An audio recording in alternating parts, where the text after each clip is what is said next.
Intentemos responder ahora a la cuestión de explique usted el problema de la sociedad o la política en un autor de la época contemporánea y yo escojo a Hannah Arendt. Para esto nos tenemos que fijar en la que muchos consideran su obra más importante, que es Los orígenes del totalitarismo, una obra que publica en 1951 y en la que va a realizar un análisis sobre los regímenes totalitarios del siglo XX, reduciéndolos fundamentalmente a dos: el nazismo en Alemania y el estalinismo en Rusia. Se fija principalmente en cuáles son las condiciones de tipo social, de tipo político y cultural que llevan al surgimiento de este tipo de sociedades. Con la derrota de la Alemania nazi, parte de la historia llegaba a su fin. Era, en cualquier caso, el primer momento posible para articular y elaborar las preguntas con las que mi generación se había visto forzada a vivir durante la mayor parte de su vida adulta. ¿Qué ha sucedido? ¿Por qué sucedió? ¿Cómo ha podido suceder? La obra, Los orígenes del totalitarismo, está escrita en tres partes y estas tres partes corresponden a lo que ella considera los elementos a los que tenemos que atender, los que tenemos que tener en cuenta si queremos comprender la evolución de nuestras sociedades hasta que conduzcan a la existencia de estos totalitarismos. Así escribe: el antisemitismo, no simplemente el odio a los judíos; el imperialismo, no simplemente la conquista; y el totalitarismo, no simplemente la dictadura. Uno tras otro, uno más brutalmente que otro, han demostrado que la dignidad humana precisa de una nueva salvaguardia que sólo puede ser hallada en un nuevo principio político, en una nueva ley en la tierra, cuya validez debe alcanzar esta vez a toda la humanidad y cuyo poder deberá estar estrictamente limitado, enraizado y controlado por entidades territoriales nuevamente definidas. Nosotros vamos a seguir el orden y vamos a tratar la cuestión del antisemitismo. Tenemos que tener claro qué definición podemos dar de este hecho histórico. El antisemitismo, podemos decir, es la fuerza que impulsa, según Hannah Arendt, este proceso que culmina en las sociedades totalitarias. Le proporciona cierta base ideológica para la persecución y el exterminio masivo de los judíos. Pero no es exclusivo de una única ideología, sino que, según Hannah Arendt, es una tendencia que se encuentra en diversos contextos y sectores de la sociedad y que es el producto de condiciones históricas y sociales culturales muy concretas. En lo fundamental podemos decir que el antisemitismo es la ideología que promueve el odio hacia los judíos, que convierte a los judíos en chivos expiatorios al presentarlos como una amenaza contra la sociedad. En este sentido, este antisemitismo responde ante una cosa muy clara, y es la necesidad, que es una cosa que define muy bien a los totalitarismos, como vamos a ver, es la necesidad de encontrar de alguna manera un enemigo para justificar todos los problemas sociales, de tipo social, de tipo económico, incluso de tipo político. Ella va a realizar este análisis fijando sobre todo en el desarrollo de la comunidad judía del siglo XIX y en cómo poco a poco va creciendo, apareciendo este acontecimiento del antisemitismo, entendido como un odio hacia los judíos. El siguiente capítulo, la siguiente parte, es la cuestión del imperialismo. A nosotros nos interesan los dos, antisemitismo e imperialismo, ahora mismo porque, bueno, son las causas, digamos, los elementos que van a ayudarnos a entender una sociedad totalitaria, tal y como nos la describe Hannah Arendt. El imperialismo es la otra fuerza motriz. Es una fuerza motriz que surge como respuesta a una crisis social, económica, política en Europa en el siglo XIX. Surge este imperialismo como una estrategia para la explotación y la dominación de otros pueblos. Y con esto, según Arendt, se sientan las bases para la eliminación de determinados derechos y del concepto de ciudadanía propio de los individuos. En definitiva, el imperialismo para ella consiste en despojar a las personas de su condición de seres humanos libres y de su capacidad para participar en cuestiones públicas, en cuestiones políticas. De esta manera, según ella, se consiguen eliminar los espacios de debate y de participación política tan necesarios para el desarrollo de la condición humana.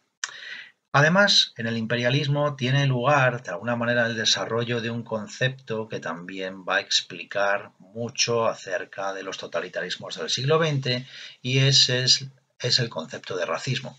Eh, Dentro del imperialismo, esa es su tesis, se desarrolla este racismo que consiste en categorizar a las personas en función de su raza. De esta manera, Hannah Arendt defiende que algunos consiguieron herramientas o argumentos para justificar la explotación y la opresión de aquellos seres humanos a los que consideraban inferiores. Fijaos lo que escribe Hannah Arendt acerca del concepto de raza en su obra La tradición oculta. Políticamente hablando, la raza es, digan lo que digan los eruditos de las facultades científicas e históricas, no el comienzo, sino el final de la humanidad, no el origen del pueblo, sino su decadencia, no el nacimiento natural del ser humano, sino su muerte antinatural. Y ahora sí vamos a centrarnos ya en la cuestión del totalitarismo, que es para nosotros la parte más importante por lo que nos toca respecto a la cuestión de la EBAU. El totalitarismo es para Hannah Arendt un fenómeno político, pero es un fenómeno sin precedentes.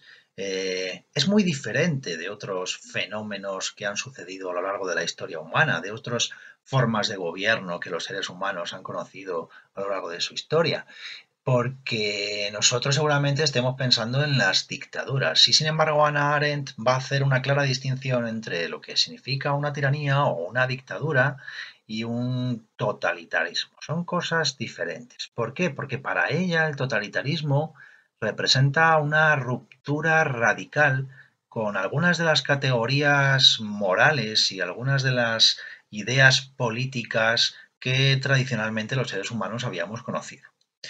Es importante señalar el análisis que ella realiza dentro de este apartado sobre la cuestión de la ideología, sobre la cuestión de la propaganda, sobre la cuestión de la violencia, el terror y en definitiva esa intención de control total sobre los individuos y la sociedad. Es cierto que esto podemos encontrarnos también en otras manifestaciones, en otros fenómenos a los que llamamos nosotros dictaduras, pero como vamos a ir viendo, hay una diferencia fundamental para Hannah Arendt en esa distinción que hace ella entre totalitarismos y dictaduras. ¿Qué es lo que le interesa a ella estudiar realmente en esta obra? Ella lo que estudia es la lógica interna que de alguna manera permite a los regímenes totalitarios manipular y controlar las masas. ¿Cómo? Inculcándoles el conformismo y sobre todo la falta de pensamiento crítico. Otro de los hechos importantes que ella señala es la cuestión del anonimato, de cómo los seres humanos dentro de estas sociedades totalitarias perdemos de alguna manera nuestra responsabilidad individual al sentirnos parte de la masa. Es la masa la que produce que los individuos tengan una sensación de poder y de liberación que en definitiva, según ella, es falsa. Esto, para Arendt, facilita que los individuos de la masa sean capaces de perpetrar actos de violencia contra lo que el régimen considera que es el enemigo. Pero lo más característico, sin duda, de los totalitarismos es esa tendencia a instaurar un sistema basado en el terror y una vigilancia constante. De esta manera se permiten eliminar cualquier manifestación de opiniones plurales, que es la base de la vida activa política que defiende ella. Pero desde luego hay algunas características más que podemos aquí reseñar para comprender bien qué es este totalitarismo que Hannah Arendt nos está describiendo con la intención de que podamos comprenderlo también. En primer lugar, y para muchos es la causa de la aparición de estas sociedades totalitarias, en primer lugar tenemos que atender al hecho de que los totalitarismos de alguna manera necesitan de un sujeto, de un tipo humano concreto para que puedan llegar a materializarse. Esto es lo que ya conocemos nosotros, el hombre masa, y en esto podemos recordar a Ortega y Gasset y sus reflexiones acerca de este hecho del hombre masa, porque están muy en sintonía con el pensamiento de Arendt. Es claro, y esto lo señala Arendt, que estas sociedades totalitarias tienen su punto de partida. Aquí es necesario que para que se desarrolle un gobierno totalitario exista la masa, exista el hombre masa. Y si no existe, pues hay que inventarlo. Según ella, el nazismo tuvo de alguna manera la fortuna de encontrarse esa masa ya, porque el descontento social, la situación de Alemania tras la Primera Guerra Mundial, generó, digamos, las oportunidades propicias para que existiese ya esta masa social. Pero en el caso stalinista, tuvo que crearse de alguna manera, tuvo que producirse de forma artificial para que pudieran darse las condiciones a partir de las cuales poder aplicar los programas necesarios para instaurar esta sociedad totalitaria. El hombre masa es, para Arendt, ese sujeto, ese tipo humano despolitizado o descontento y con tendencia, desde luego, a la ausencia de pensamiento crítico. Esto es lo primero que necesita una sociedad totalitaria. En segundo lugar, dice Hannah Arendt en su análisis, que lo que descubre es que continuamente hay una apelación directa a las leyes históricas. Un ejemplo es la tesis de que hay o que debe haber un final de la historia, a modo de cierre, a modo de reconciliación, y que el devenir de los acontecimientos y por lo tanto la justificación de todos los actos que estos gobiernos totalitarios perpetran, está en el hecho de que están dirigidos hacia la consecución de ese final de la historia. Entonces, un ejemplo de apelación a la ley histórica puede ser esto, la necesidad de un cierre de ciclo, de un final de la historia. También hay otros ejemplos que ella trata, como la cuestión de la necesidad de que exista una clase social privilegiada, ya sea la raza aria en el caso del nazismo o el hombre proletario en el caso del estalinismo. También destaca Arendt como característica principal de estos totalitarismos la negación del Estado. Es decir, el totalitarismo es la negación del Estado. El partido es el que está por encima del Estado. Esto se ve muy claramente en el nazismo, como el partido es un partido total. Y estos partidos, que son los que realmente acumulan el poder, crean estructuras paralelas, administrativas de gobierno, pero casi de manera testimonial, porque todas las decisiones que afectan a la sociedad se toman desde el punto de vista del partido. Por eso es por lo que Hannah Arendt también cree que es una característica propia de los totalitarismos la negación de la nación. La nación es un concepto que nosotros tradicionalmente, los seres humanos, habíamos comprendido como ese conjunto de manifestaciones culturales que unen al pueblo, que sirven como pegamento, ¿no?, del pueblo. Sin embargo, al totalitarismo no le hace falta este pegamento. ¿Por qué? Porque en el totalitarismo la nación la forman las determinadas condiciones que se producen bajo un conjunto de humanos que comparten una raza o la pertenencia a una clase social. Otra de las características que podemos destacar del análisis que hace Hannah Arendt es, sin duda, el desprecio por el derecho que los regímenes totalitaristas muestran. En el caso del nazismo es muy claro, porque sabemos que el propio Hitler ni siquiera se molestó en derogar la Constitución de Weimar de 1919. Podría haberlo hecho, pero de alguna manera, esto es lo que el análisis de Hannah Arendt transmite, de alguna manera hay como un menosprecio, una tendencia a reírse del Estado de Derecho. Podría haberla derogado, pero aún así la mantuvo. ¿Para qué? Para vulnerarla completamente. Es más, al principio, en el nazismo, los decretos se publicaban de manera pública en los documentos públicos, lo que nosotros hoy aquí llamamos el BOE, pero es que luego ya ni siquiera se molestó en publicar todos esos decretos. ¿Puede haber algo peor que esto? ¿Que mantener una constitución vigente para saltársela y reírse de ella continuamente? Pues sí, puede haber algo todavía mucho peor, que es el caso stalinista, en el que se crea una constitución para aplicar una serie de programas políticos y sociales, pero que directamente se vulnera también, ¿no? No se tiene ni en cuenta. El totalitarismo, para Hannah Arendt, y con razón, es la negación de la política, es la antipolítica.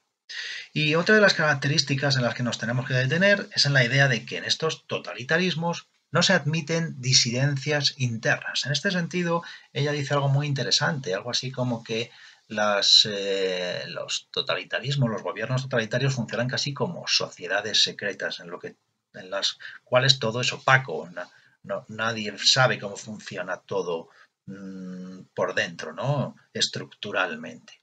En este sentido, podemos decir que el totalitarismo es lo opuesto al pluralismo. Y hay un hecho o un fenómeno social que favorece esto, sin duda, la crispación social, ¿no? Esta crispación social, esta intolerancia a determinadas opiniones y a aceptar de alguna manera en un diálogo abierto las opiniones plurales, es algo que de alguna manera se hace muy extremo en los totalitarismos. Esto de no admitir ni una sola disidencia interna.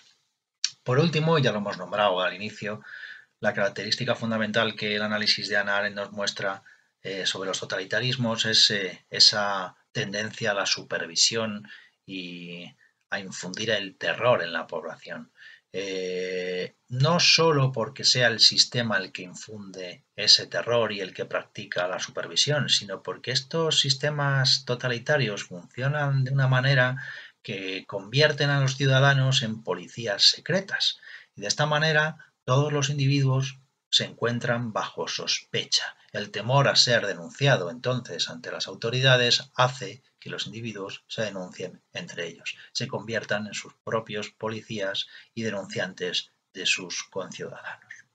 En definitiva, para Arendt el nazismo y el estalinismo ya están extinguidos, afortunadamente. Sin embargo, Arendt nos advierte de que estos totalitarismos pueden volver a surgir, pueden volver a aparecer si no tenemos el radar bien puesto. Lo que hay que hacer es estar muy pendientes de cuáles son aquellas manifestaciones que nos pueden indicar que una sociedad está tomando una deriva totalitaria. Prevenirlos para detectarlos, porque eso sí, nos avisa Hannah Arendt, cualquier tipo de sociedad puede contener en sí misma las condiciones que faciliten estos totalitarismos. Ninguna sociedad está a salvo de ello. Por eso ella se pregunta, ¿cuáles son esos síntomas que debemos tener en cuenta de cara a detectar la aparición de derivas totalitarias? Los podemos reducir a tres. En primer lugar, nos damos cuenta de que estamos ante un totalitarismo cuando se define muy claramente al enemigo y se asume su exterminio como algo ya predestinado. Es decir, de esta manera se justifica la existencia de campos de concentración, por ejemplo, y queda justificada también el destino de determinados pueblos o de determinados grupos sociales. El enemigo aquí ahora es el judío, o es el homosexual, o es el negro, o es la burguesía, o son los propios disidentes del régimen. La única solución es hacerles desaparecer. Y para ello, y esto es la segunda cosa que tenemos que tener en cuenta, utilizan la violencia y el terror para moldear la realidad según su creencia. Son expertos en tergiversar la opinión pública para justificar cosas que son injustificables, como por ejemplo la existencia de sistemas de espionaje, la propaganda, las invasiones, no solo físicas, sino también ideológicas de otros territorios, etcétera, etcétera. Y en definitiva, y esto es quizá lo más característico de un totalitarismo, lo que le puede diferenciar más claramente de una dictadura o una tiranía como tal, en definitiva, quieren conquistar el mundo. Es una cosa que coincide también. Para ello, para conquistar el mundo, los totalitarios elaboran un plan de dominación mundial que justifica todas sus acciones. Esto es lo que marca la diferencia con algunos fascismos que nos pueden ser más cercanos a nosotros, como es el caso del fascismo italiano o el fascismo español, que basaban su control en el control de los miembros de sus propias naciones, de sus propios países. Los totalitarismos, por contra, tienen siempre presente la dominación de otros países, ya sea por esa fuerza bélica o una fuerza de tipo ideológica.